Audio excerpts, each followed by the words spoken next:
आज हम बात करते हैं कि क्या आपकी कुंडली में विदेश जाने का योग है या नहीं, ये हम कैसे देखें।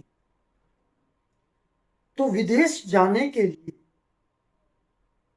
6 भाव ऐसे हैं जिन्हें देखना जरूरी है। इससे पता लगेगा कि आपकी कुंडली में विदेश योग है अथवा नहीं है। सबसे पहला भाव, यहां देखिए लाल टिक मैंने लगा रखा है। तृतीय भाव, सबसे पहला भाव तृतीय भाव। तृतीय भाव छोटी यात्राओं का भाव। अब छोटी यात्रा का संबंध क्या है, इसका अर्थ क्या है।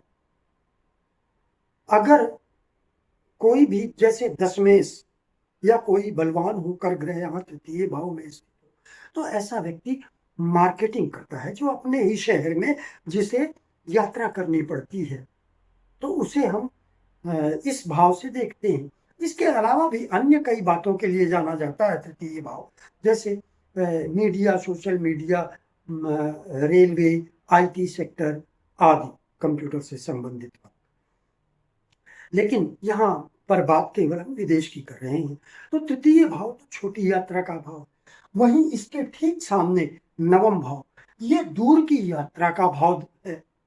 तो यदि नवम भाव का स्वामी तृतीय भाव में आकर बैठ जाए, तो इसका अर्थ यह है कि ऐसा व्यक्ति विदेश यात्रा कर सकता है, लेकिन केवल यात्रा ही करेगा, लौट आएगा फिर।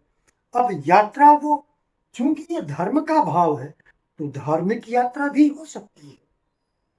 इसके अलावा वो नौकरी अथवा व्यापार से संबंधित यात्रा भी हो सकती है। घूमने के उद्देश्य से भी वो यात्रा हो सकती है। तो अगर नवमेश तृतीय भाव में है, तो ऐसा व्यक्ति विदेश जाता तो है, किंतु जाकर लौट आता है। दूसरा भाव है चतुर्थ भाव। चतुर्थ भाव हमारे घर का भाव है। घर का सुख दर्शाता है, परिवार का सुख दर्शाता है। तो यदि चतुर्थ भाव और चतुर्थ भाव का स्वामी ये बलवान होंगे, तो आप विदेश नहीं जा सकेंगे। अगर चतुर्थ भाव पीड़ित हो, थोड़ा पीड़ित हो, और चतुर्थेश भी पीड़ित हो, या चतुर्थेश त्रिक भाव में 6, 8, 12 भाव में, तब भी आप विदेश जाएंगे। चतुर्थ और भाव और भावेश यदि थोड़ा पीड़ित हैं, या चतुर्थेश का संबंध त्रिक भाव से है, तो भी आप विदेश जाएंगे। क्योंकि जब चतुर्थ भाव पीड़ित होगा, चतुर्थेश पीड़ित होगा, तो इसका अर्थ यह है कि आपको घर परिवार में रहने का सुख प्राप्त नहीं होगा।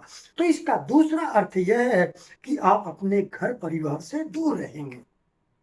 लेकिन ज्यादा नहीं पीड़ित होना चाहिए, क्योंकि ये भूमि, भवन, अचल संपत्ति का भाव है, माता का भाव है। तो फिर माता का सुख प्राप्त नहीं होगा, और जमीन जायदाद, अचल संपत्ति से संबंधित आपके परिवार में लड़ाई झगड़ा हो सकता है। इसलिए ज्यादा पीड़ित नहीं होना चाहिए। तो पहली यह शर्त है कि चतुर्थ भाव और चतुर्थेश ये थोड़ा पीड़ित होने जरूरी है विदेश जाने के लिए। अब इसके बाद आते हैं हम सप्तम भाव पर।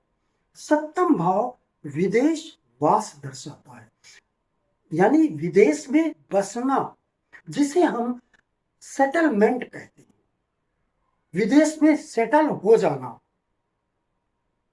और क्योंकि सप्तम भाव, चतुर्थ भाव ये घर का भाव है, निवास स्थान है, तो ये चतुर्थ से चतुर्थ भाव है, इसलिए ये विदेश में निवास दर्शाता है। तो यदि सप्तमेश द्वादश भाव में बैठ जाए, या नवम भाव में बैठ जाए, या फिर नवमेश या द्वादशेश सप्तम में बैठ जाए और पीड़ित न हो, तो ऐसा व्यक्ति विदेश में सेटल्ड हो जाता है। नवम भाव दूर की यात्रा का भाव है। तो नवम भाव यदि नवमेश तृतीय में होगा तो जाकर लौट आएगा, लेकिन अगर ये द्वादश में गया है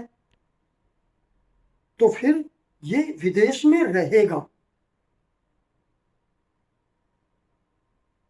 नवमेश का संबंध यदि द्वादश भाव अथवा द्वादश भाव के स्वामी से होता है तो ऐसा व्यक्ति विदेश जाता है। अब द्वादशेश यदि द्वादश भाव का स्वामी चतुर्थ भाव में बैठ जाए या नवम भाव में बैठ जाए तो ऐसा व्यक्ति भी विदेश जाता है। यदि द्वादश भाव का स्वामी नवम में बैठ जाए, अब नवम भाव भाग्य भाव भी है, त्रिकोण भाव भी है, सर्वश्रेष्ठ त्रिकोण है, तो यदि द्वादशेश नवम में स्थित है तो इसका एक अर्थ यह भी है कि ऐसे व्यक्ति को विदेश में मान सम्मान प्रसिद्धि धन आदि सब कुछ बहुत अच्छा प्राप्त होगा। लेकिन द्वादशेश के साथ एक बुराई भी है। यदि द्वादशेश षष्ठेश के साथ यानी द्वादश भाव का स्वामी छठे भाव के स्वामी के साथ अष्टम भाव में बैठ जाए और पीड़ित हो जाए तो ऐसे व्यक्ति को विदेश में कारावास हो सकता है। एक भाव और भी अष्टम भाव। अष्टम भाव का उपयोग आज के समय में कम होता है। अष्टम भाव समुद्र का भाव है, सागर का भाव है, तो ये समुद्री यात्रा दर्शाता है। लेकिन आजकल अब समुद्री यात्रा तो है नहीं, व्यक्ति एरोप्लेन से ही जाता है, तो अष्टमेश भी विदेश ले जाता है। अब अगर आज के समय में अष्टमेश यदि द्वादश भाव में स्थित है तो भी व्यक्ति विदेश जाएगा, लेकिन ये अष्टमेश है, द्वादश भाव में पीड़ित नहीं होना चाहिए। यदि अष्टमेश द्वादश भाव में पीड़ित हो गया और लग्नेश भी कमजोर हुए तो ऐसा व्यक्ति विदेश में बीमार पड़ जाएगा, रोगी हो जाएगा, स्वास्थ्य उसका साथ नहीं देगा विदेश में। तो ये है विदेश में जाने के योग। विदेश से संबंधित अभी मैं एक दो वीडियो और आपको दूंगा, तो और भी बातें, अभी तो मैंने केवल भाव की बातें की, अभी ग्रह नहीं बताया है आपको, दशाएं नहीं बताई हैं आपको, तो वो भी बताना है। इसके अलावा मैं एक कुंडली का विश्लेषण भी करूंगा विदेश से संबंधित। तो यदि आप ये सब, आपको मेरा वीडियो अच्छा लगता है तो आप कमेंट किया करिए कि आपको कौन सा वीडियो, किस विषय पर मैं वीडियो बना कर दूं। मैं किसी को भी न तो सब्सक्राइब करने के लिए कहता हूं, न शेयर करने के लिए कहता हूं, न लाइक करने के लिए कहता हूं। मेरा विश्वास कृष्ण भगवान की इस सूक्ति पर है, कर्मण्येवाधिकारस्ते मा फलेषु कदाचन। मेरा विश्वास केवल कर्म पर है। आपकी इच्छा है तो आप करें, आपकी इच्छा नहीं है तो ना करें। लेकिन यदि आपको मुझसे कोई वीडियो चाहिए किसी भी विषय पर, ये आप कमेंट में लिख सकते हैं। मैं पूरा प्रयास करूंगा कि मैं उस विषय पर आपको वीडियो बनाकर दूं। आप सभी को नमस्कार।